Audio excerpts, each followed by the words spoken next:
Hi everyone, hope you all are doing good. So welcome back to Booster Dose number 2. Hope आप सभी ने booster dose 1 देखा होगा, right? आप लोग को अपने एंड से प्रिपरेशन कंटिन्यू रखना है. ये सारे वीडियोस को सप्लीमेंट कीजिए जिससे आपका कॉन्फिडेंस बूस्ट हो जाए. Hence the title given is booster dose, right? And don't worry, मैं आपके साथ एंड में रहूंगा. एंड एक बार क्वेश्चन, क्योंकि मैंने बोला अगस्त में पेपर है, तो अगस्त में जितना ज्यादा हम क्वेश्चंस करेंगे उतना ही बढ़िया है.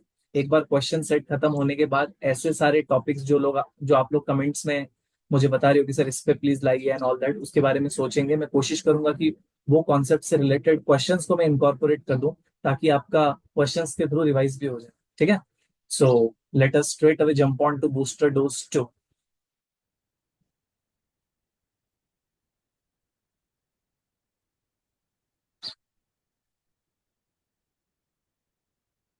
क्वेश्चन नंबर 1 करेंसी से रिलेटेड है. क्या है देखते हैं. Assume that the spot exchange rate between the currency XYZ and US dollar is 1.264. ठीक है, यहाँ पे स्ट्रेट अवे लिख देते हैं XYZ स्लैश USD कितना 1.264. फिर क्या कह रहा है, while the spot exchange rate between euro and USD, यहाँ पे लिख देते हैं यूरो स्लैश यूएसडी 1.083. इतना देख के आपको एग्जाम में आइडिया आ जाना चाहिए कि ये तो क्रॉस रेट्स का कॉन्सेप्ट है जहाँ पे अपन कॉमन करेंसी को कट करते हैं. जैसे कि यहाँ पे कॉमन करेंसी आपको दिख रहा है यूएसडी. यूएसडी को हम लोग कट करेंगे एंड देन जो करेंसी बच जाएगा, राइट, वही आपका आंसर रहेगा. देखो क्वेश्चन ने क्या पूछा है, the XYZ slash EUR exchange rate is closest to. तो अपने को ये दोनों रेट से क्या मैन्युफैक्चर करना है, XYZ स्लैश यूरो, राइट. तो यूएसडी को कट करना है. अब बात होता है सर कट कैसे करेंगे, व्हाट डिवाइड बाय व्हाट करेंगे, याद आ रहा होगा. तो यार मेरे को ऊपर में XYZ चाहिए, नीचे में यूरो चाहिए. तो अगर मैं XYZ by USD divide by USD करूं, तो कहना से वो मतलब मैं ऐसा बोल रहा हूँ, अगर मैं ऐसे करूं XYZ by USD divide by euro slash USD, तो ये चीज ऊपर चले जाएगा और बन जाएगा यूएसडी स्लैश यूरो. तो हमारा USD USD cut ultimately resultant figure will be क्या, resultant result will be XYZ slash euro. और वही तो अपने को चाहिए था. इसका मतलब फर्स्ट वाला रेट यूएसडी का मतलब XYZ slash USD divide by euro slash USD करेंगे तो हम लोग XYZ स्लैश यूरो में पहुंच जाएंगे, राइट. तो कर लो. Therefore XYZ slash euro is equal to 1.264 divided by 1.083 divided by 1.083, 1.16 something. B is the answer. एकदम सिंपल कॉन्सेप्ट है. कॉमन करेंसी को कट करना है. आप कैसे कट होगा, रफ वर्किंग कर लो, राइट. कौन किससे डिवाइड करने से रिजल्टेंट फिगर आ जाएगा. Question number 2. Ethel Red supervises an equity research team. Red compiles the following contingency table का बात कर रहा है, right, of recommendations from her fundamental and technical analysts. Okay, तो यहाँ पे टेक्निकल एनालिस्ट है, यहाँ पे फंडामेंटल एनालिस्ट है. जैसे आपको कंटिजेंसी टेबल दिख रहा है तो आपको काई स्क्वायर टेस्ट के बारे में याद आ जाना चाहिए, जो हाइपोथेसिस के लास्ट का कॉन्सेप्ट है, राइट, टुवर्ड्स द एंड करते हैं. उसमें क्या होता है, हम लोग देख रहे हैं क्या क्या दो चीज में कोई रिश्ता है कि नहीं, क्या दो चीज में कोई कोरिलेशन है या नहीं है. इनफैक्ट अगर एकदम सही तरीके से बोलूं तो दो चीज सर इंडिपेंडेंट है कि दो चीज डिपेंडेंट है, राइट, दोनों में कोई रिश्ता है या नहीं है. तो वहां पे हम लोग नल हाइपोथेसिस ऐसे बनाते हैं. जैसे इसका मेरे को अगर बनाना होगा तो यहाँ पे fundamental analyst and technical analyst are independent. Null बोल रहे हैं दोनों में कोई रिश्ता नहीं है, दोनों के दोनों इंडिपेंडेंट है. और ऑल्टरनेट हाइपोथेसिस क्या बोलता है, क्या बोलेगा, fundamental analyst and technical analyst are not independent.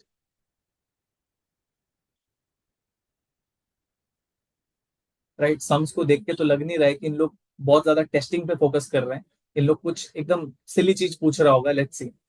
Using the data from this contingency table, Red can most likely test the hypothesis. किस चीज का टेस्टिंग होता है, जो नल जो हम लोग मान के चलते हैं, नल हाइपोथेसिस वो हाइपोथेसिस जो हम मान के चलते हैं, जो हम मान रहे हैं वो क्या सही में है क्या वैसा, उसके लिए तो टेस्ट करते हैं. तो टेस्टिंग हमेशा नल का ही होता है, राइट. क्या बोल रहा है? Using the data from this contingency table, Reed can most likely test the hypothesis that are fundamental and technical analyst recommendation are independent. Null क्या बोल रहा है? नल हाइपोथेसिस का मतलब ऐसा हाइपोथेसिस जो माना हुआ है, हम ये मान के चल रहे हैं कि यार fundamental analyst and technical analyst independent है। क्या सही में इंडिपेंडेंट है क्या? चल ना यार टेस्ट करते हैं। इसी को तो हाइपोथेसिस टेस्ट कहते हैं, राइट?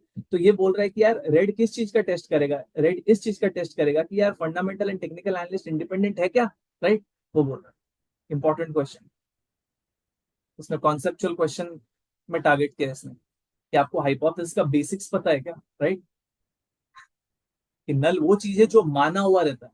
अब वो जो हमने माना है वो सही में एग्जिस्ट करता है क्या, उसी के लिए तो टेस्ट है। चाहे आप टेस्टिंग ऑफ मीन बोल लो, टेस्टिंग ऑफ वेरिएंस बोल लो, टेस्टिंग ऑफ कोरिलेशन बोल लो, राइट, या इंडिपेंडेंस टेस्ट बोल लो।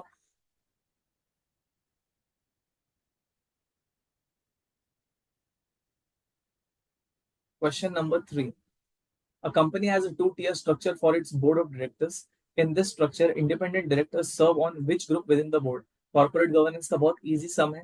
टू टीयर स्ट्रक्चर में एक होता है मैनेजमेंट बोर्ड, एक होता है सुपरवाइजरी बोर्ड। मैनेजमेंट बोर्ड में वो लोग होते हैं जो कंपनी को रन करते हैं, CEO and CFO. Supervisory board में इंडिपेंडेंट डायरेक्टर्स होते हैं जो लोग मैनेजमेंट के काम को सुपरवाइज करते हैं, ये देखते हैं कि क्या मैनेजमेंट सही तरीके से काम कर रहा है कि नहीं कर रहा है, राइट? तो क्या बोला है? A two-tier structure for its board of directors. In this structure, independent directors serve on which group? They will serve on the supervisory board. These the answer.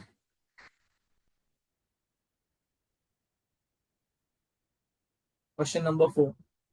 3 years ago, 3 years ago, okay, the US dollar euro exchange rate was 1.32 USD euro. Okay. Over the last 3 years, the price level in the United States has increased by 18%, and the price level in the Eurozone has increased by 12%.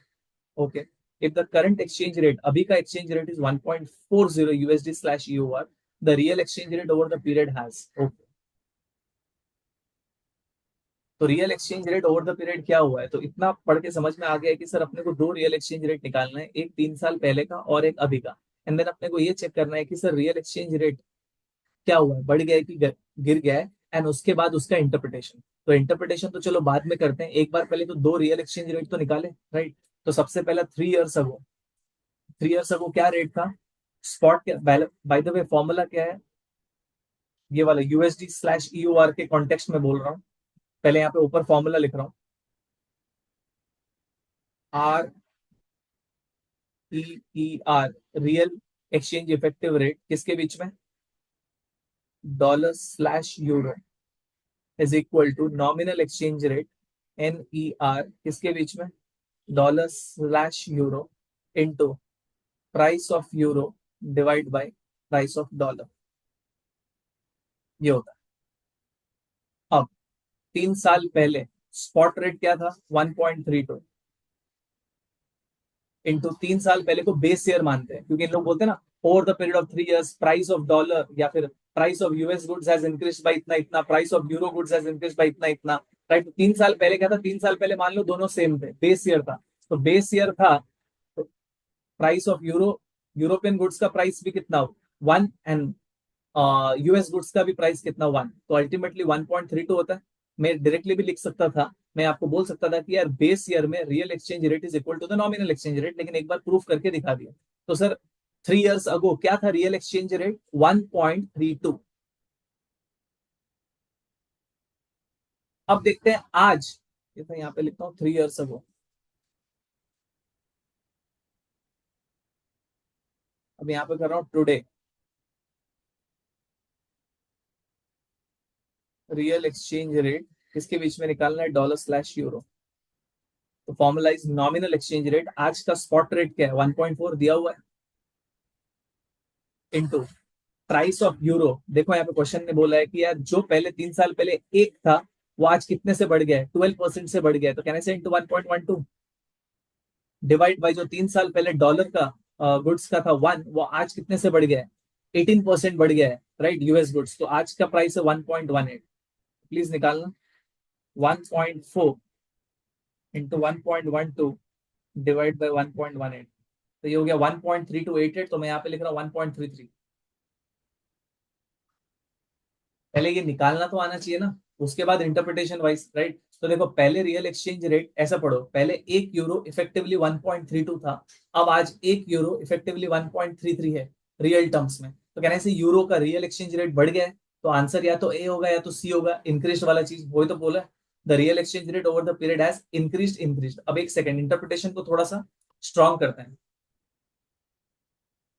1 euro real terms में बढ़ गया है, इसका मतलब European लोगों का purchasing power towards US goods बढ़ गया है।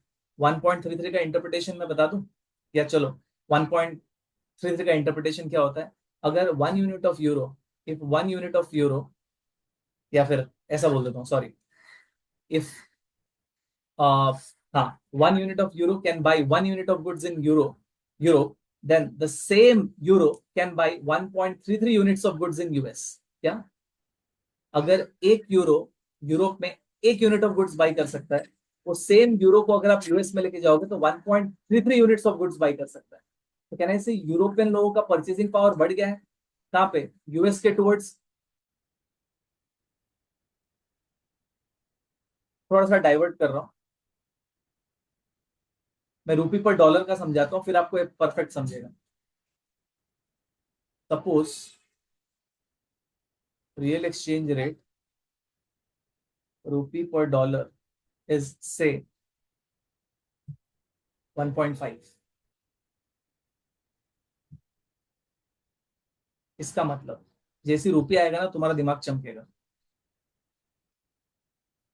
सपोज 1.5 है, इसका इंटरप्रिटेशन क्या है, पहले तो सबसे पहले बेस करेंसी पे फोकस करो, डॉलर है। $1 is effectively 1.5 rupees. $1 is effectively on a real terms 1.5 rupees. Sir मतलब क्या है, इसका मतलब if $1 can buy 1 unit of goods in US, the same $1 can buy 1.5 units of goods in India. अगर $1 1 unit of goods by कर सकता है US में, वो सेम $1 को अगर आप इंडिया लेके आते हो तो वो $1 से आप 1.5 यूनिट्स बाई कर सकते हो। तो तुम मेरे को बताओ, यूएस के लोग कहाँ से बाई करेंगे, खुद के कंट्री से कि इंडिया आके?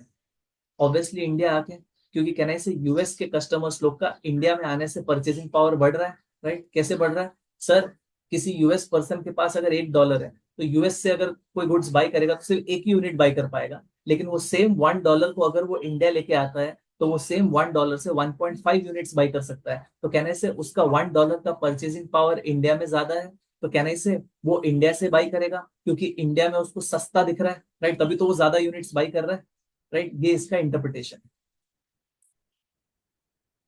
अब यहाँ पे आते हैं, रियल एक्सचेंज रेट 3 साल पहले था 1.32, आज हो गया 1.33, और रियल एक्सचेंज रेट हम लोग निकाल रहे हैं डॉलर/यूरो।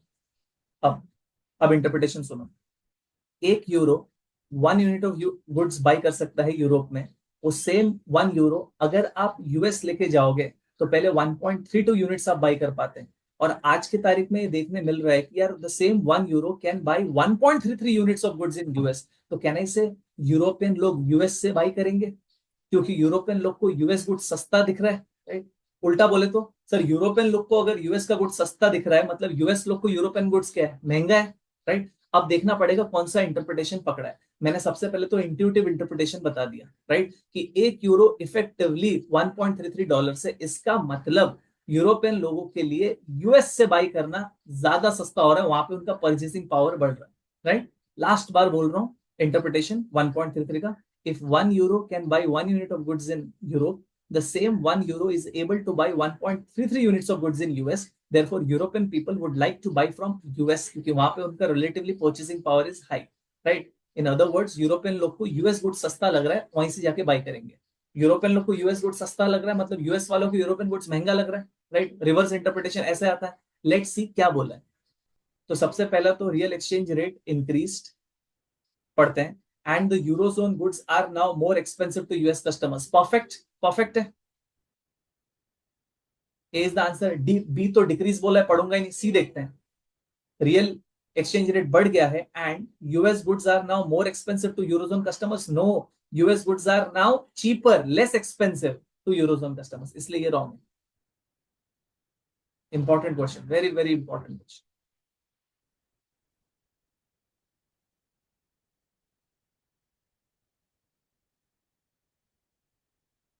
Question number 5, a going concern project has an expected time frame for completion of 3 years and the cost of $35 million। ध्यान से एक प्रोजेक्ट का बात कर रहे हैं, आज 35 मिलियन लगेगा and first year, second year, third year 3 साल तक प्रोजेक्ट रन करेगा। मतलब फर्स्ट ईयर कुछ कैश फ्लो आएगा, सेकंड ईयर कुछ कैश फ्लो, थर्ड ईयर कुछ कैश फ्लो। अब तो implement a match funding approach. Match funding approach तो ये कहता है कि यार आज जितना आपके घर से जाने वाला है ना, मतलब आज जैसा 35 मिलियन जाने वाला है प्रोजेक्ट के लिए, तो आप 35 मिलियन जहां से बोरो करोगे ना, वो बोरोइंग का टेन्योर भी आप 3 साल ही रखना, ताकि क्या होगा, आपने आज प्रोजेक्ट में 35 मिलियन लगाया, प्रोजेक्ट से first year cash flow, second year cash flow, third year cash flow. तो फर्स्ट ईयर जो भी कैश फ्लो आ रहा है कुछ आप डेट रिपे करोगे, सेकंड ईयर कुछ आ रहा है कुछ डेट रिपे करोगे, थर्ड ईयर कैश फ्लो आ रहा है उससे कुछ डेट रिपे करोगे, एंड थर्ड ईयर के बाद लोन क्लोज हो जाना चाहिए। इट शुड नॉट हैपन कि यार प्रोजेक्ट का लाइफ 3 साल था और आपने डेट 5 साल का उठाया, तो होगा क्या, प्रोजेक्ट तो 3 साल के बाद खत्म हो जाएगा, लेकिन चौथा और पांचवा साल आप डेट को फिर कैसे सर्विस करोगे, राइट। तो मैच फंडिंग अप्रोच ये कहता है कि यार जितना आपका प्रोजेक्ट का लाइफ है उतना ही आपका मेच्योरिटी ऑफ डेट होना चाहिए। ठीक है, let's C. To implement a match funding approach, the company should ensure that the project is financed with the capital that has a 3 year life. Perfect.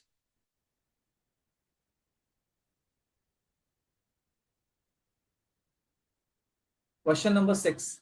An investment with an initial cost of $30,000 is sold for $60,000 after 2 years. आज 30,000 लगाए थे और 2 साल के बाद 30 का हो गया 60,000। The annual return on continuously compounded basis. बोल रहे इफेक्टिव रिटर्न पर ईयर मत निकालो, आप निकालो कंटिन्यूस रिटर्न पर ईयर कितना है। तो दो तरीके से आप कर सकते हो, दोनों ही तरीका बता देता हूं। एक शॉर्टकट है, वैसे तो दोनों ही शॉर्टकट है। निकालने का स्टाइल क्या है, पहले तो आप डायरेक्टली कंटिन्यूस रिटर्न निकालना है एनुअल बेसिस पर। तो एल जो भी आपका फ्यूचर वैल्यू था ना 60,000 डिवाइड बाई 30,000, राइट। ऑब्वियसली अब ये जो भी आएगा न्यूमरेटर, ये तो 2 साल का है, अपने को तो पर ईयर चाहिए, तो डिवाइड बाई 2 करना है, इनटू 100। ये शॉर्टकट है। जब भी आपको कंटिन्यूस रिटर्न पर एनम पूछेंगे ना, तो कुछ नहीं करना है, L future value divide by जो भी आपने प्रेजेंट में दिया था आज टुडे, वो करना है, डिवाइड बाई कितना टेन्योर। जैसे यहाँ पे आफ्टर 2 इयर्स बोला, अगर आफ्टर 5 इयर्स बोला होता तो मैं डिवाइड बाय 5 कर देता, क्योंकि पर एनम चाहिए ना मेरे को, राइट, इनटू 100। तो कितना होगा देखो, 60,000 डिवाइड बाय 30,000 2 होता है, 2 का एल करो, राइट, डिवाइड बाई 2 इंटू 100, 34.657, 34.66। तो यहाँ पे राउंड ऑफ करके 35%।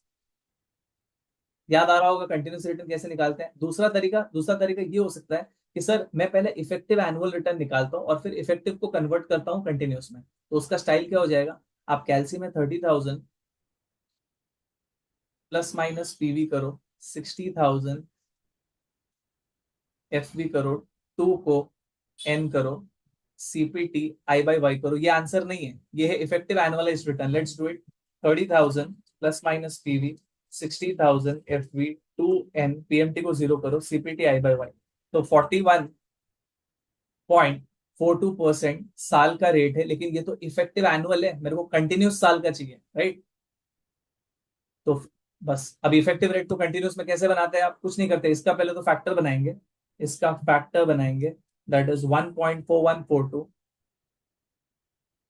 1.4142, इसका कर दो फिर एल एन, जो भी आएगा इंटू 100 कर देना, एल एन करो इंटू 100 करो, देखो आएगा वही 35%, राइट। तो जैसे भी आप कर सकते हो, या तो डायरेक्टली शॉर्टकट लगाओ, या तो सबसे पहले यार इफेक्टिव एनुअलाइज निकालते हैं एंड वो इफेक्टिव को कंटिन्यूस में कन्वर्ट करते हैं, फैक्टर बना के एल एन कर देना।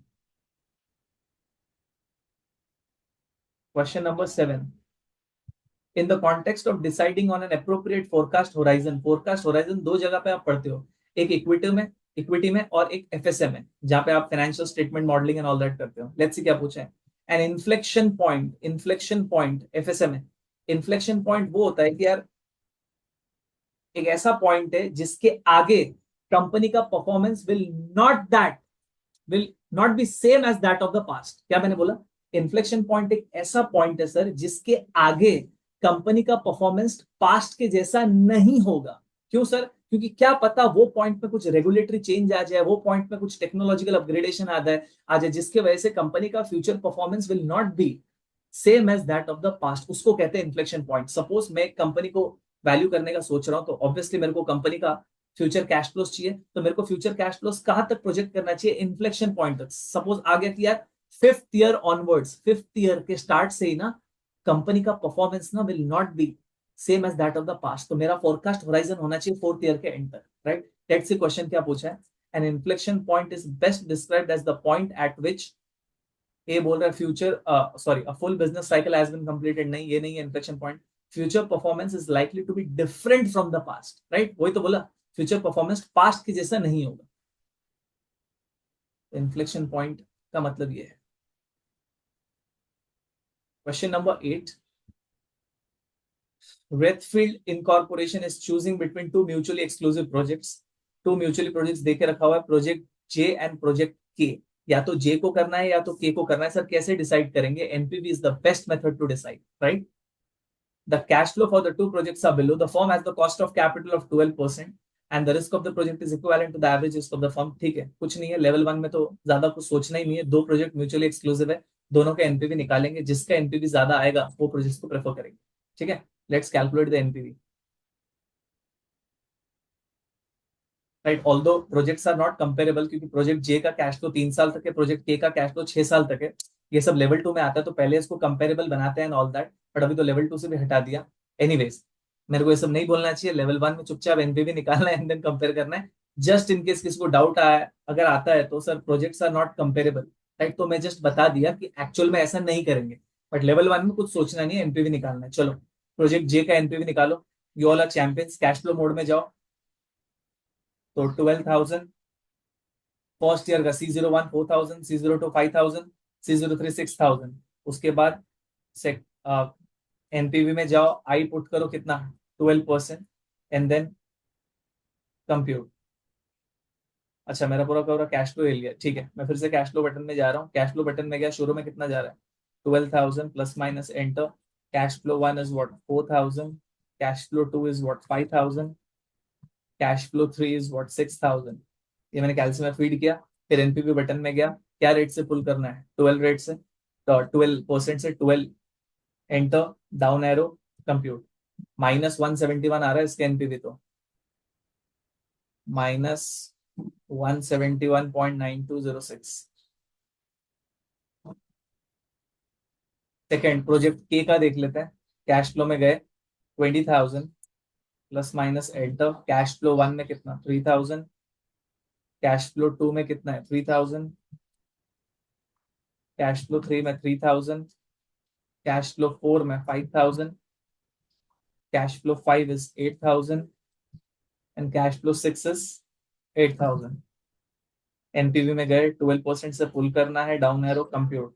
ये भी -1024.45, तो दोनों ही तो नालायक लग रहे हैं, दोनों ही का एनपीवी नेगेटिव आया, तो कंपनी को दोनों ही नहीं करना चाहिए, राइट। देखो सी, नीदर प्रोजेक्ट जे नॉर प्रोजेक्ट के।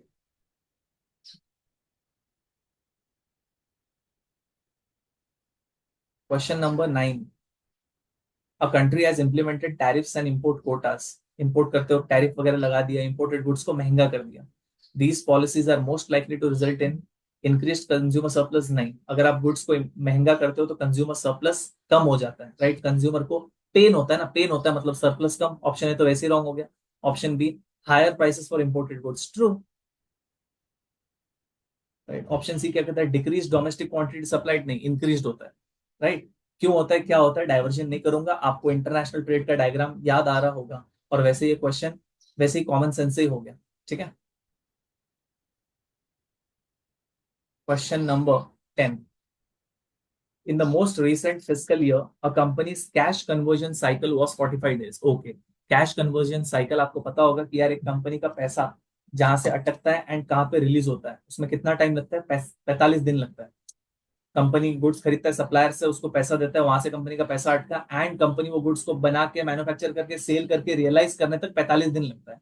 If company wishes to improve this measure by 5 days, अगर इसको इम्प्रूव करना है मतलब 45 का 50 बनाना है कि 45 का 40 करना है? ऑब्वियसली 45 का 40 करना है ना। कैश कन्वर्जन साइकिल तो जितना लोअर उतना बढ़िया, राइट। कैश कन्वर्जन साइकिल का फॉर्मूला क्या है, पेबल्स, या पेबल्स पीरियड,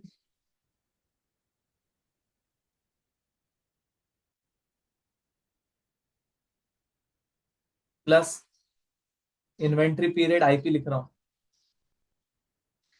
सॉरी गलत लिख दिया मैंने, रिसीवेबल्स पीरियड हो गया RP, receivables period plus inventory period minus payables period. याद आ रहा है कि August candidates cash conversion cycle का formula, receivables period inventory period minus payables period. अगर मेरे को कैश कन्वर्जन साइकिल को इंप्रूव करना है, इंप्रूव मतलब अभी अभी चल रहा है 45, मेरे को 5 दिन से इंप्रूव करना है मतलब 40 करना है, तो क्या करना होगा? या तो रिसीवेबल्स पीरियड कम होने चाहिए, या तो इन्वेंट्री पीरियड कम होने चाहिए, या तो पेबल्स पीरियड बढ़ जाने चाहिए। यही तो होगा ना, राइट? ये मेन गेम क्या है कि यार कैंडिडेट एग्जाम में इंप्रूव का मतलब समझे। कैश कन्वर्जन साइकिल जितना लोअर उतना बढ़िया, इसलिए मैंने शुरू में कैश कन्वर्जन साइकिल का मतलब बताया कि यार कंपनी का पैसा कहाँ पे अटक रहा है, कहाँ पे रिलीज हो रहा है, कितना दिन लग रहा है। कंपनी क्या चाहेगा? कम दिन लगे, राइट? तो 45 है तो 5 दिन से इंप्रूव करना है तो 40 में आना पड़ेगा। अब फॉर्मूला देखो यार, 40 में कैसे आ सकते हैं? या तो रिसीवेबल पीरियड कम होना पड़ेगा, या तो इन्वेंट्री पीरियड कम होना पड़ेगा, या तो पेबल्स पीरियड बढ़ना पड़ेगा, माइनस में है ना, राइट? माइनस के बाद है ना। तो देखते क्या पूछा है। They will most likely focus on increasing, अगर इंक्रीजिंग का बात करें तो पेबल्स, देखो days of payables outstanding C, ये भी इंपॉर्टेंट क्वेश्चन है।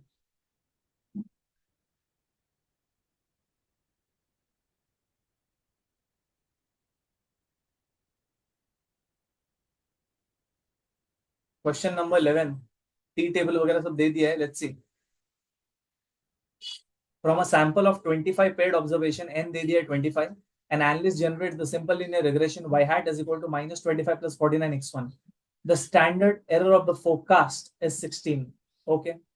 For an observed value of x, x बोल रहा है अगर 5 हुआ तो a 95% confidence interval for the predicted y, predicted value of y is closest to, कुछ नहीं यार, जो अपन इक्वेशन से y hat निकालते हैं ना, y hat का रेंज बनाना है, तो y hat plus minus T critical into standard error of forecast, ये फॉर्मूला होता है, याद आ रहा है? सबसे पहले तो सर y hat निकालेंगे, उसका एक रेंज बनाना है अपने को, एक लोअर बाउंड और एक अपर बाउंड। तो रेंज का फॉर्मूला क्या है? y hat जो निकला plus minus T critical into standard error of forecast. तो उसके लिए सबसे पहले तो y hat चाहिए, तो पहले y hat निकाल लें। y hat is equal to minus 25 plus 49 into 5, let's see. 49 into 5 minus 25 कितना आ रही है? 220। अब अगर आपको रेंज निकालना है, range will be y hat plus minus T critical into standard error of forecast, सब कुछ दे दिया है अपने को। तो पहले मैं ना अपर रेंज निकालता हूँ, y hat कितना है? 220 plus T critical, T critical कैसे निकलेगा? इन लोगों ने कितना परसेंट कॉन्फिडेंस लेवल बोला है? 95% कॉन्फिडेंस, 95% अगर बॉडी में है, मतलब दोनों टेल्स में कितना है? 5%। 95 अगर बॉडी में है तो दोनों टेल्स में 5%, एक टेल में कितना है? 2.5%। टेबल अपने को 1 टेल का दिया हुआ है कि 2 टेल का दिया हुआ है? 2 टेल टेस्ट, तो अपने को 5% कंसिडर करते हुए वैल्यू ढूंढना पड़ेगा। 95% बॉडी में मतलब टेल्स में 5%, 5% यहाँ पे आ गया। डिग्रीज ऑफ फ्रीडम तो आपको पता ही है, n-2 होता है। तो 25 ऑब्जर्वेशन था, तो n-2, 25 - 2 23, ये वाला टी क्रिटिकल हो गया 2.069 प्लस, सॉरी इसको मिटा देता हूं मैं, नीचे करता है, तो 220 plus 2.069 into standard error of focus कितना है? 16। चलो 2.069 इंटू 16 प्लस 220, 253 पॉइंट समथिंग। थोड़ा स्मार्ट बनना, ऑप्शन में देख लेना अपर रेंज 253 है, तो लोअर रेंज में क्यों टाइम वेस्ट कर रहे हो? आ गया ना ऑप्शन नंबर बी, राइट? यहाँ पे लिखता हूँ अपर रेंज।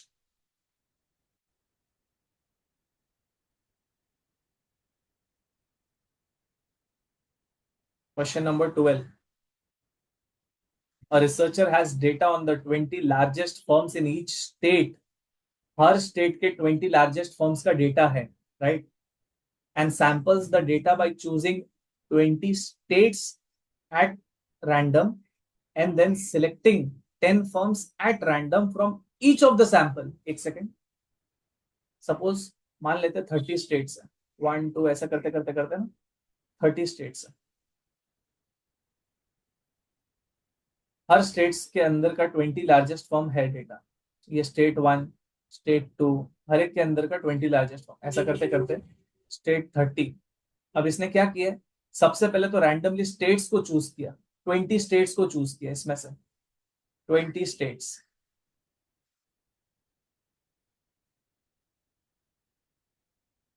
अब हर स्टेट के अंदर तो 20 लार्जेस्ट फर्म्स है ही। तो अब क्या किया, 20 स्टेट्स चूज करने के बाद वो 20 स्टेट्स के अंदर से फिर रैंडम सैम्पलिंग किया लार्जेस्ट फर्म्स का। इसी को क्लस्टरिंग कहते हैं, टू स्टेज क्लस्टरिंग। देखो ना, दो बार, पहले पहले तो स्टेट्स रैंडमली चूज किया, अब स्टेट्स के अंदर जो लार्जेस्ट फर्म थे उसको रैंडमली चूज किया, तो दो बार ना टू स्टेज क्लस्टरिंग। ये तो क्लस्टर बोल दिया है, क्वेश्चन को इजी कर दिया है इसने। ये चाहता तो ऐसा टफ कर सकता था, बताओ ये वन स्टेज क्लस्टरिंग है कि टू स्टेज है? Option A.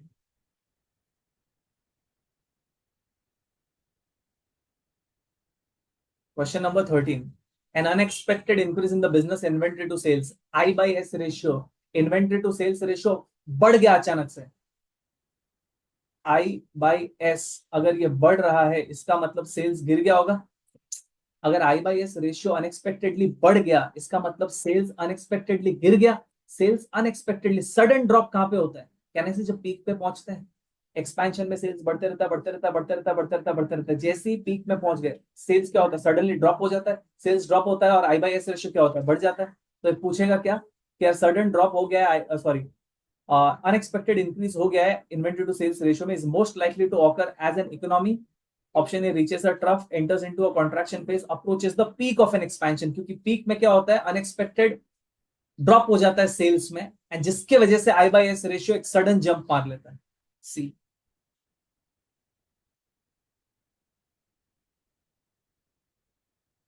14 relative to economic cycles, credit cycles. Option A coincide with economic cycles. Generally, credit cycles generally do not coincide, right? Tend to dampen economic cycles. अलग ही जगह पे चले गए। Have historically been longer than economic cycles. ये चीज एकदम बिठा लो कि यार credit cycle versus economic cycle में ज्यादा टेन्योर किसका लंबा होगा, क्रेडिट साइकिल का होगा। हिस्टोरिकली ऐसा देखा गया होगा। सी।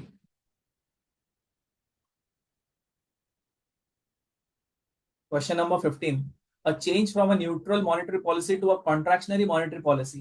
कॉन्ट्रैक्शनरी मॉनेटरी पॉलिसी में मैं जा रहा हूं, इसका मतलब, एक सेकंड, कॉन्ट्रैक्शनरी मनी का सप्लाई कम मतलब इंटरेस्ट रेट ज्यादा।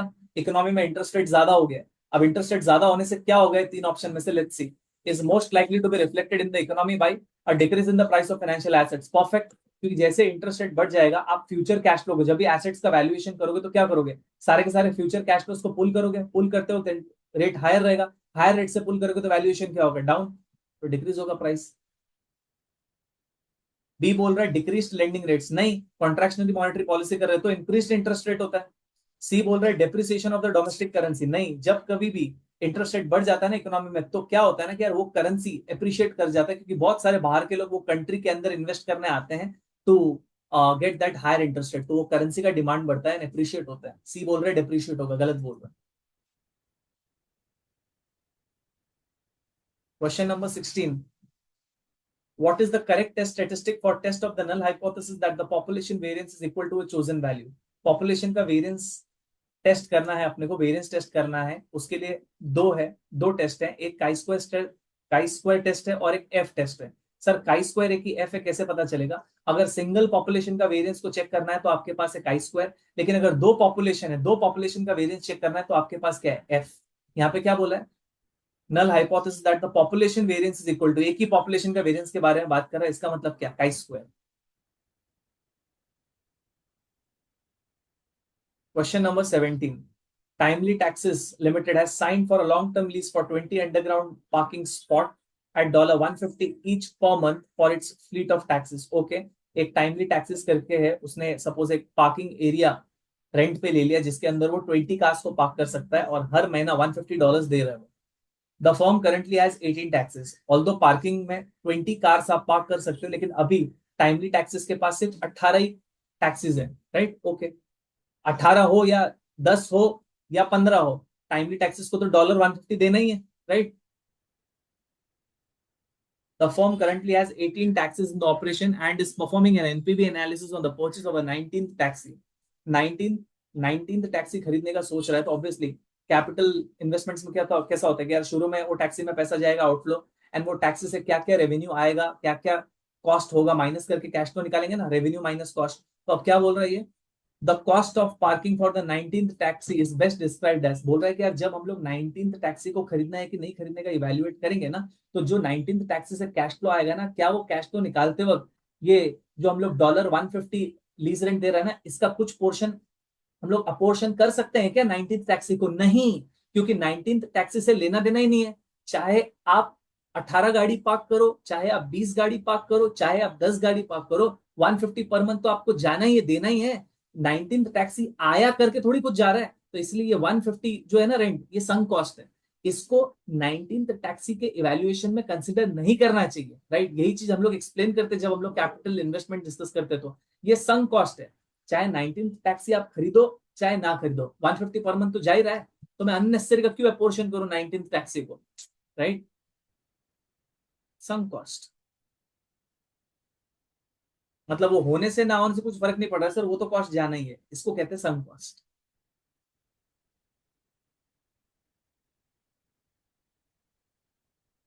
Question number 18, which of the following conditions is most likely to result in the expansionary effects from a fiscal policy being felt when an economic expansion is already underway? बाप रे, difficult सम, फिर से पढ़ो। Which of the following condition is most likely to result in an expansionary effects from the fiscal policy being felt when an economic expansion is already underway? समझा रहा हूँ, already economy expansion में चल रहा है, तो बोल रहा है ये जो तीन ऑप्शन है ना, ये तीन ऑप्शन में ऐसा क्या होने से जो ऑलरेडी एक्सपेंशन में चल रहा है उसको और बूस्ट मिल जाएगा, फर्दर एक्सपैंड हो जाएगा, राइट? इकोनॉमी ऑलरेडी एक्सपेंशन में चल रहा है, ये तीन ऑप्शन में ऐसा क्या होने से और जोर का बूस्ट मिल जाएगा, फर्दर एक्सपैंड हो जाएगा, राइट? तो ऑप्शन ए क्या बोल रहे हैं, slow economic growth is being caused by supply shortages rather than low, supply shortages and all that हुआ तो फर्दर एक्सपैंड होगा कि वो एक्सपेंशनरी इफेक्ट थोड़ा कम हो जाएगा, कम हो जाएगा ना। क्वेश्चन क्या चाहिए अपने को, ये तीन में से क्या होने से और भी ज्यादा एक्सपैंड हो जाएगा, लेकिन sir supply shortages and all that हुआ तो कहीं ना कहीं एक्सपेंशनरी इफेक्ट को कम करेगा, तो ये तो आंसर नहीं है। बी क्या बोल रहा है, expansionary fiscal policy requires policy makers to recognise an economic contraction and enact legislation. Yes sir, ये है क्या, लेकिन बता रहा हूं, मॉनेटरी एंड फिस्कल पॉलिसी में आप ये देखते हो कि तीन टाइप के लैग होते हैं। एक होता है आपका रिकॉग्निशन लैग। आइडियली क्या होता है कि यार गवर्नमेंट को एक्सपेंशनरी फिस्कल पॉलिसी कब करना चाहिए, गवर्नमेंट को एक्सपेंशनरी फिस्कल पॉलिसी कब करना चाहिए, जब इकोनॉमिक खड्डे में है, कॉन्ट्रैक्शन में। लेकिन क्या होता है ना कि यार गवर्नमेंट रियलाइज ही नहीं कर पाता, रिकॉग्नाइज ही नहीं कर पाता है। सपोज यहाँ पे जीरो पॉइंट ऑफ टाइम में इकोनॉमिक कॉन्ट्रैक्शन में था, राइट, लेकिन गवर्नमेंट ने रियलाइज नहीं किया, गवर्नमेंट ने यहाँ पे रियलाइज किया, वन पे रियलाइज किया कि इकोनॉमिक क्या कॉन्ट्रैक्शन में, तो जीरो से वन का लैग तो क्या है, रिकॉग्निशन लैग, राइट? अब चलो वन पे रियलाइज किया तो वन पे एक्सपेंशनरी फिस्कल पॉलिसी करना चाहिए था, लेकिन वन पे भी नहीं किया, क्योंकि पार्लियामेंट्री प्रोसेस अप्रूवल है ना तेना करते करते करते वन का टू हो गया, तो इसको क्या कहेंगे अपन, एक्शन लैग। लेना चाहिए था आपको वन पे, लेकिन टू पे अब एक्सपेंशनरी फिस्कल पॉलिसी मेजर्स लिया जाएगा, तो टू पे लोगे तो उसका इंपैक्ट आएगा थ्री पे, तो टू से थ्री को हम लोग कहेंगे इंपैक्ट लैग। वही तो हम लोग कह रहे हैं, by the time, by that time मतलब इकोनॉमी थ्री तक तो ऑलरेडी एक्सपेंशन मोड में आ चुका होता है, वही लिखा हुआ है, economic expansion is already under way, economy already expansion में आ चुका है by the time you reach three, and वो टाइम पे एक्सपेंशनरी फिस्कल पॉलिसी का बूस्ट मिल गया तो और भी ज्यादा फर्दर एक्सपेंशनरी हो जाता है, राइट? तो ये लिखा हुआ है बी में, expansionary fiscal policy requires policy makers to recognise an economic contraction and enact legislation, right? इसके वजह से जो एक्सपेंशन में ऑलरेडी आ चुका है उसको और बूस्ट मिलेगा, राइट? वेरी वेरी डिफिकल्ट यार। तो ये लैग के कारण क्या होता है ना कि जो fiscal policy should be actually counter cyclical, but ये हो जाता है प्रो सिक्लिकल।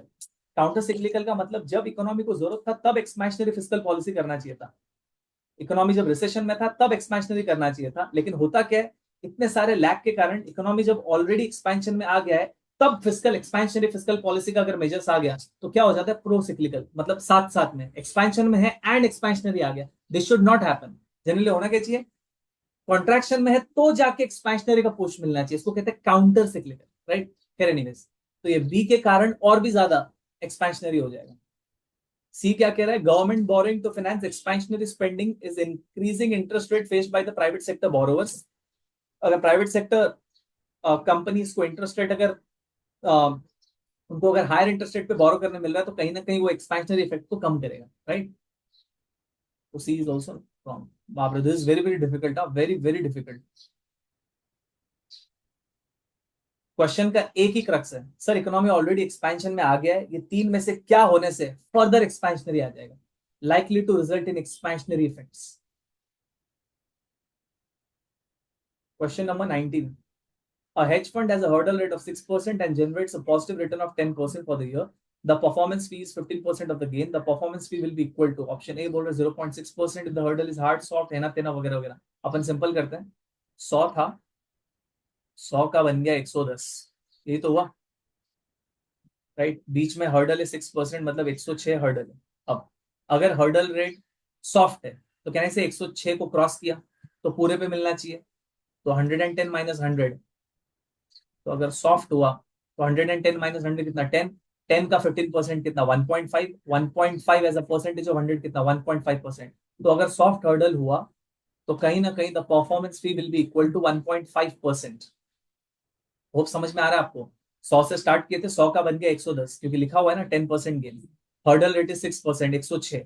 अब सॉफ्ट हर्डल क्या बोलते हैं कि अगर 106 को क्रॉस कर दिया फंड वैल्यू तो जो भी गेन है ना, गेन कितना है, 110 माइनस 100, 100 गेन है, सॉरी 110 माइनस 100, 10 का गेन है, 10 पे परफॉर्मेंस फी मिलेगा कितना, 15%, तो 10 का 15% कितना, 1.5, राइट? तो 1.5 डिवाइड बाय बिगिनिंग वैल्यू करोगे तो परसेंट आ जाएगा आपको। सॉफ्ट हर्डल है अगर सपोज, तो जगह ही नहीं मिल रहा है यहाँ पे, ठीक है चलो। अगर सॉफ्ट हर्डल है एस एच, तो performance fee will be equal to 110 minus 100 into 15%, तो क्या हो जाएगा 1.5, राइट? डॉलर्स बोलो रुपी बोलो, इसको परसेंटेज में लाना है तो 1.5 डिवाइड बाय बिगिनिंग वैल्यू कितना था, 100, तो हो जाएगा 1.5%। अगर हार्ड हर्डल है, हार्ड हर्डल, तो 106 क्रॉस हुआ तो एक्स्ट्रा पे मिलेगा, कितने, कितना क्रॉस हो, 106 से कितना ज्यादा है, तो 110 माइनस 106 क्या करेंगे, 4, 4 का 15% मिलेगा, 4 का 15% कितना, 0.6। अब उसको अगर परसेंटेज में लाना तो 0.6 divide by 100, that is what, 0.6%। तो क्या है, the performance fee will be equal to 0.6% if the hurdle rate is hard, perfect. 0.9% if the hurdle rate is soft, 0.9 नहीं, 1.5%।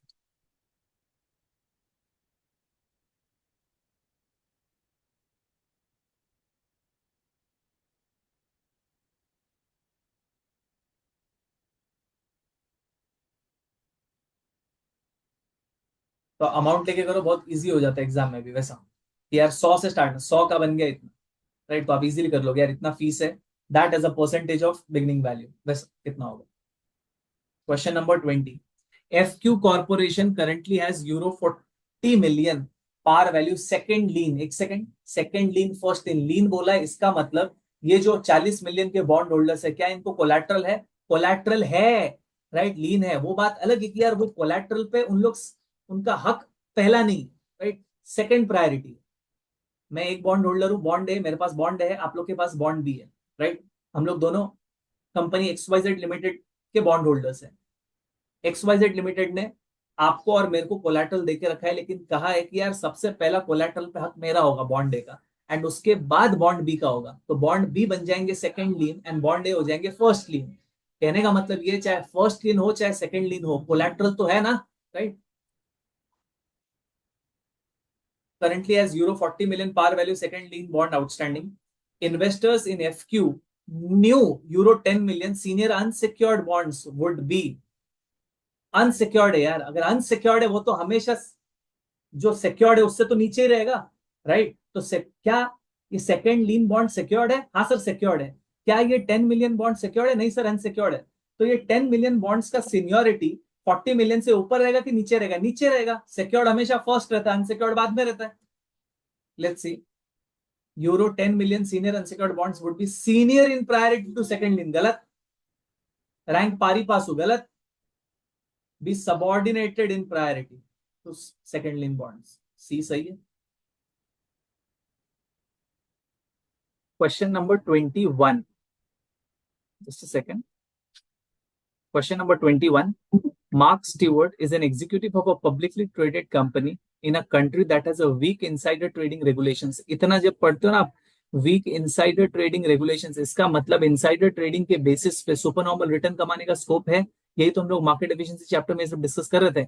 अगर वीक इनसाइडर ट्रेडिंग रेगुलेशंस है, इसका मतलब इनसाइडर ट्रेडिंग के हिसाब से इनसाइडर ट्रेडिंग को मतलब इनसाइडर इंफॉर्मेशन के बेसिस पे हम लोग सुपरनॉर्मल रिटर्न कमा सकते हैं। इसका मतलब स्ट्रॉन्ग फॉर्म इनएफिशिएंट होगा, राइट। तीन स्टेजेस थे, एक था वीक फॉर्म एफिशिएंट, एक था सेमी स्ट्रांग फॉर्म एफिशिएंट, एक था स्ट्रांग फॉर्म एफिशिएंट। एक बार रिवाइज कर लेते हैं। वीक फॉर्म एफिशिएंट का मतलब टेक्निकल के बेसिस पे आप सुपरनॉर्मल रिटर्न नहीं अर्न कर सकते हो। सेमी स्ट्रांग फॉर्म एफिशिएंट का मतलब टेक्निकल प्लस फंडामेंटल के बेसिस पे आप सुपरनॉर्मल रिटर्न अर्न नहीं कर सकते हो। स्ट्रांग फॉर्म एफिशिएंट का मतलब technical plus fundamental plus insider trading के बेसिस पे भी आप सुपरनॉर्मल रिटर्न अर्न नहीं कर सकते हो, राइट। हाउएवर यहाँ पे क्वेश्चन ने बोला है कि सर इनसाइडर ट्रेडिंग के मामले में ना रेगुलेशंस काफी वीक है, इसका मतलब इनसाइडर इंफॉर्मेशन के बेसिस पे अर्न कर सकते हैं, राइट। इसका मतलब स्ट्रॉन्ग फॉर्म क्या है, इनएफिशिएंट है। If the steward can trade on the inside information about his company and earn abnormal return over time, the country's market may be most accurately characterized as not strong form efficient. Right? Not strong form efficient बोल लो या strong form inefficient बोल लो, बात यही है, right? तो यहाँ पे just एक और कमेंट कि सर स्ट्रॉन्ग फॉर्म इनएफिशिएंट है, तो please comment about semi strong form and weak form we can't comment, right. कोई बोलेगा ना सर अगर स्ट्रॉन्ग फॉर्म इनएफिशिएंट है तो कमेंट कीजिए ना, सेमी स्ट्रॉन्ग फॉर्म क्या है, वीक फॉर्म क्या है, we can't comment, right. It is like अगर मैं आपको बोल दूं कि यार एक पर्टिकुलर स्टूडेंट का सीएफए लेवल 3 क्लियर नहीं है, ध्यान से सुनना, सीएफए लेवल 3 क्लियर नहीं है, please comment about CFA level 1, CFA level 1 and CFA level 2, तो आप क्या जवाब दोगे? Can't say. एक पर्टिकुलर स्टूडेंट का सीएफए लेवल 3 क्लियर नहीं है तो इसके सोचने का दो तरह मतलब दो सिनेरियोज हो सकते हैं। क्या पता वो पर्टिकुलर स्टूडेंट ने लेवल 1 क्लियर किया हुआ है, लेवल 2 क्लियर किया हुआ है और उसका सीएफए लेवल 3 रह गया, राइट, तो भी हम लोग बोलेंगे सीएफए लेवल 3 नॉट क्लियर। या फिर क्या पता वो एक पर्टिकुलर स्टूडेंट अपना सीएफए जर्नी स्टार्ट कर रहा है, उस केस में भी उसका CFA level 3 not clear, right. तो just by looking at the statement that CFA level 3 not cleared, you can not concretely comment upon CFA level 2 and CFA level 1। समझा आपको मैं क्या बोल रहा हूँ, राइट। तो यहाँ पे क्वेश्चन में तो क्लियर कट है, अपने को इतना बोल के निकल जाना है, आंसर इसका बी है कि सर स्ट्रॉन्ग फॉर्म इनएफिशिएंट है। लेकिन मैं थोड़ा आगे डिक कर रहा हूँ कि सर स्ट्रॉन्ग फॉर्म इनएफिशिएंट है तो इसका मतलब सर बताइए ना semi strong form and weak form क्या है। तो मैंने जवाब दिया इसके ऊपर कमेंट हम लोग नहीं कर पाएंगे, तो फिर एक एनालॉजी दिया। अगर मैं बोलूं सीएफए लेवल 3 क्लियर नहीं है तो इसका मतलब क्या आप पक्का बोल सकते हो कि यार CFA level 2 and CFA level 1 तो क्लियर होगा ही नहीं? ऐसा हो सकता है वो पर्टिकुलर कैंडिडेट ने अपना सीएफए जर्नी अभी स्टार्ट किया होगा, तभी भी उसको टैगिंग किसका मिलेगा, सीएफए लेवल 3 नॉट क्लियर का ही मिलेगा ना, राइट। लेकिन किस अगर वो स्टूडेंट ने अपना सीएफए जर्नी स्टार्ट किया है, राइट, तो उसका तो लेवल 2 एंड लेवल 1 भी क्लियर नहीं है। वर्सेस केस 2, एक स्टूडेंट ने लेवल 1 एंड लेवल 2 क्लियर कर लिया है, उसको भी टैगिंग क्या मिलेगा, सीएफए लेवल 3 नॉट क्लियर का। तो ये केस में इसका लेवल 1 एंड लेवल 2 क्लियर है। तो by just looking at the statement CFA level 3 not clear, we are not able to comment कि sir CFA level 2 and CFA level 1 में क्या हाल है। वैसे ही स्ट्रॉन्ग फॉर्म इनएफिशिएंट है मानते हैं, स्ट्रॉन्ग फॉर्म इनएफिशिएंट बोलते ही बताना यार semi strong and weak form क्या है, we are not able to comment, right. ये ध्यान रखना।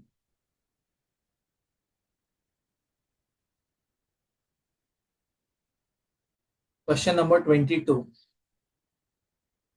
If a company's forecast, obviously मैंने आपको सारा ऑप्शंस देके रखा हुआ है, अगर कोई भी क्वेश्चन में आपको लगा कि सर और एक बार एक्सप्लेनेशन चाहिए, वो आपको कमेंट सेक्शन में मेरे को बताना है, ताकि मैं जब भी बूस्टर डोज 3 लेके आऊं तो उसके पहले स्टार्टिंग में मैं वो सारे क्वेश्चंस को वापस से एक्सप्लेन कर दूं जो आप चाहते हो कि सर थोड़ा और एक्सप्लेन कर दीजिए, ठीक है। अगर प्रॉपरली सब कुछ क्लिक हो रहा है तो इट्स वेल एंड गुड, कोई टेंशन नहीं।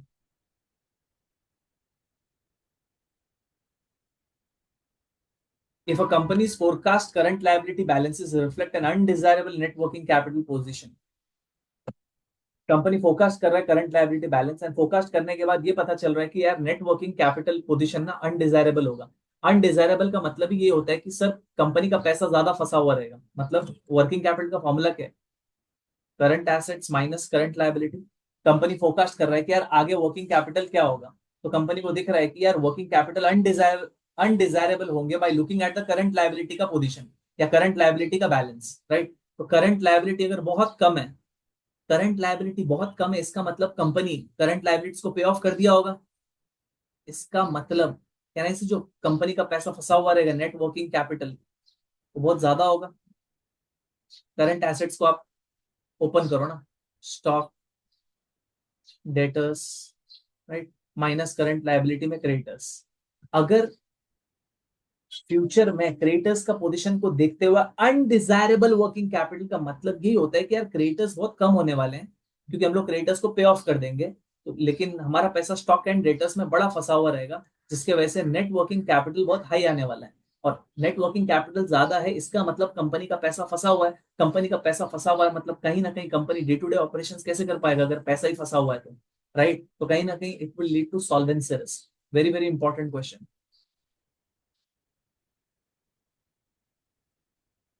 राइट। तो वापस से पढ़ते हैं, देखो, if a company's forecast current liability balances reflect an undesirable net working capital position, इसका मतलब करंट लायबिलिटी में बैलेंस बहुत कम होगा, क्योंकि हम लोग क्रेडिटर्स को पे ऑफ कर देंगे, लेकिन हमारा पैसा तो कंपनी का पैसा स्टॉक एंड डेटर्स में फंसा हुआ रहेगा। स्टॉक बिका नहीं है मतलब पैसा फंसा हुआ है, डेटर से पैसे आए नहीं है मतलब पैसा फंसा हुआ है। तो सिंस इतना ज्यादा कंपनी का पैसा फंसा हुआ रहेगा, तो कंपनी से डे टू डे ऑपरेशन कैसे करेगा, क्या पता इंसॉल्वेंट हो गया तो। इसी को कहते हैं सॉल्वेंसी रिस्क। सर बी बोल रहा है अकाउंटिंग रिस्क है। अकाउंटिंग रिस्क का मतलब कुछ अकाउंटिंग कैलकुलेशन एरर हो रहा है, एस्टिमेट्स वगैरह गलत हो रहे हैं, तो उसको कहते हैं accounting risk. Sir operational risk का मतलब क्या होता है? ऑपरेशनल रिस्क का मतलब सर ह्यूमन एरर हो गया कुछ, राइट, सिक्योरिटी में फ्लॉ हो गया, प्रोसेस में कुछ फ्लॉ है बिजनेस का जिसके वजह से लॉस हो रहा है, उसको कहते हैं ऑपरेशनल रिस्क। ऑपरेशंस में फ्लॉ होने की वजह से जो रिस्क होता है। क्वेश्चन नंबर 23, स्पॉट रेट्स देके रखा हुआ है आपको, 1 ईयर का, 2 ईयर का, 3 ईयर का, 4 ईयर का। Based on this spot rates the 4 year par rate is, par rate निकालने का फॉर्मूला क्या है? Par rate is equal to 1 - last वाला discounting factor divide by summation discounting factors. ये फॉर्मूला है, राइट। सर क्या कैसे आता है, क्यों आता है, ये सब थोड़ी टाइम है अगस्त में डिस्कस करने का, राइट। इनफैक्ट सारे क्वेश्चंस को मैं ऐसे ही इंट्यूटिव तरीके से कर रहा हूं और आपको भी ऐसे ही करना चाहिए। तो सर डिस्काउंटिंग फैक्टर निकालना पड़ेगा, तो यहाँ पे एक कॉलम बना देता हूँ डिस्काउंटिंग फैक्टर का। 3.5% का डिस्काउंटिंग फैक्टर कैलसी से आराम से निकाला जा सकता है, कोई टेंशन नहीं है। डिस्काउंटिंग फैक्टर का मतलब होता है 1 रुपए का प्रेजेंट वैल्यू आज कितना। तो सपोज मैं यहाँ पे एक बार कर देता हूँ पहले वाले का, 1 डिवाइड बाई 3.5% का फैक्टर कितना होता है? 1.035 टू द पावर 1। इसको कैलसी में कैसे करेंगे? 1 को डाल देंगे एफ वी, 3.5 को पुट कर देंगे आई बाई वाई, 1 को कर देंगे एन, 0 पीएमटी सीपीटी पीवी, ये आएगा 0.9662, माइनस को इग्नोर करना है। अब 1 रुपए अगर 2 साल के बाद खड़ा है, उसका अगर प्रेजेंट वैल्यू निकालना है, तो कहने से 1 divide by 1.037 to the power 2, right. करने का स्टाइल, 2 को एन में पुट कर दो, आई बाई वाई को 3.7 कर दो, सीपीटी पीवी 0.9299। सर अगर 1 रुपया 3 पे खड़ा है, उसको मेरे को पुल करना है 4% से, तो कुछ नहीं, 3 को कर दो एन, 4 को कर दो आई बाई वाई, सीपीटी कर दो पीवी 0.8890। सर 1 रुपया 4 पे खड़ा है, उसको मेरे को पुल करना है 4 पीरियड पीछे, क्या रेट से? 4.2 से। तो 4 को कर दो एन, 4.2 को कर दो आई बाई वाई, सीपीटी पीवी 0.8483। अब फॉर्मूला क्या बोलता है पार रेट का? 1 - लास्ट वाला डिस्काउंटिंग फैक्टर क्या है? 0.8483 divide by summation discounting factor, ये सबका सम निकालो तो 0.9662 प्लस 0.9299 प्लस 0.8890 प्लस 0.8483, ये आ रहा है 3.6334 divide by 3.6334। Let's do it. 1 - 0.8483 divide by 3.6334 into 100, तो कितना आ रहा है? 4.18%।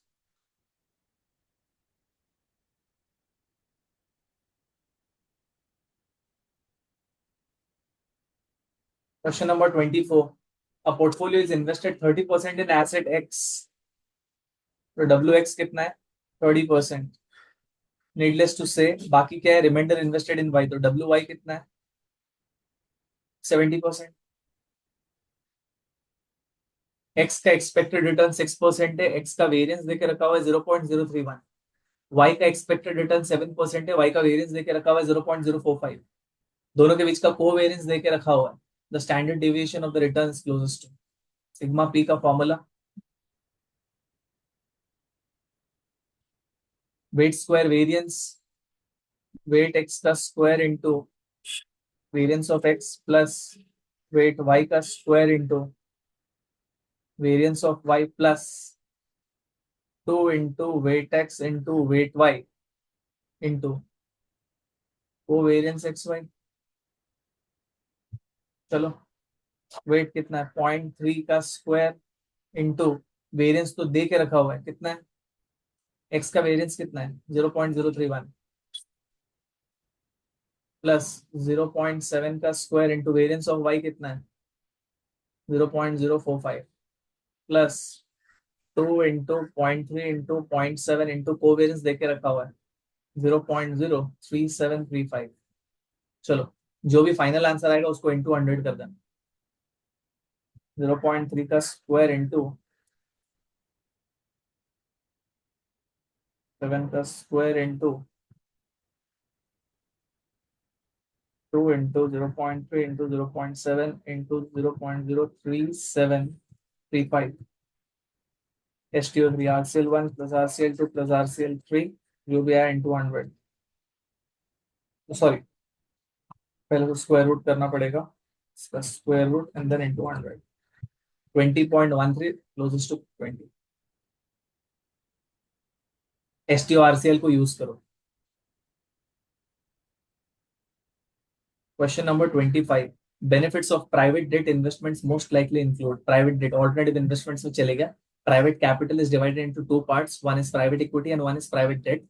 तो बोलते हैं प्राइवेट डेट में अगर आप इन्वेस्ट करते हो, राइट, किसी प्राइवेट कंपनी का डेट आप खरीदते हो तो क्या होगा, मिनिमम लिक्विडिटी रिस्क। कुछ भी ऑल्टरनेटिव इन्वेस्टमेंट्स तो पड़े ही हैं, सबसे ज्यादा लिक्विडिटी रिस्क होता है उसमें, तो ये तो रॉन्ग हो गया। Stability from the fixed coupon rates, याद रखना पड़ेगा आपको, प्राइवेट डेट जो भी प्राइवेट कंपनी डेट इशू करते हैं ना, उनका जो इंटरेस्ट रेट होता है ना, they are mostly what floating, floating interest rates हम लोग करते हैं, तो फिक्स्ड कूपन रेट्स आपको नहीं मिलने वाले। तो सर क्या बेनिफिट है, low correlation with the traditional assets, low correlation return with other investments.